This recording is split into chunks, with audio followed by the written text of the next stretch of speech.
hindi pa rin umuwi si Pulong. Alam mo kung bakit? Bakit, Mami? Ang habili, eto ha, makinig kayong lahat. Narinig ba nila ako? Opo, naka-live speaker tapos nakatapat sa mic Oo. ko. Alam na ni Duterte na hindi na siya makakalabas. Kahit maging presidente pa si Sara. Ang huling hiling ni Duterte, ipapatay si BBM. Hello? Pati buong pamilya. Hello?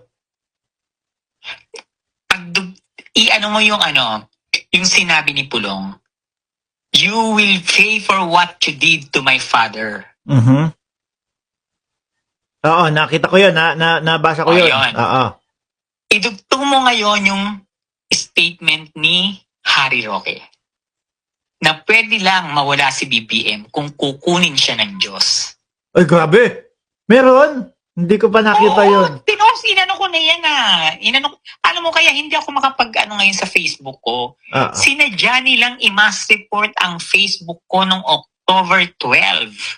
Okay. Ay, speaking of that, may nagre-request sa akin, Pebbles din.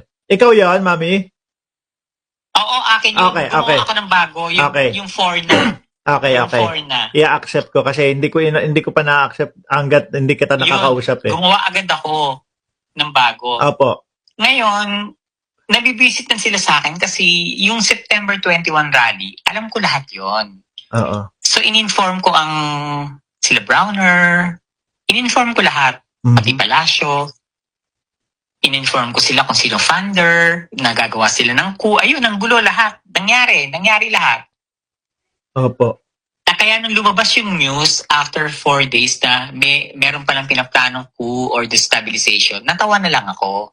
Kasi alam ko na. Doon sa TikTok ko, maririnig nyo lahat.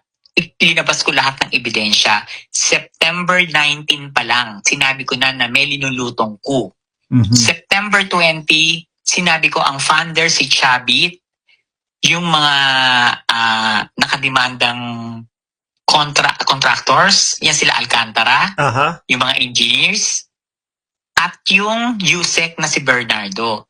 Sila ang nagbigay ng pondo para manggulo at magkaroon ng destabilization, mapaalis si BBM noong September 21. Oo. Kasi kapag napababa nila si BBM that time or napapatay nila,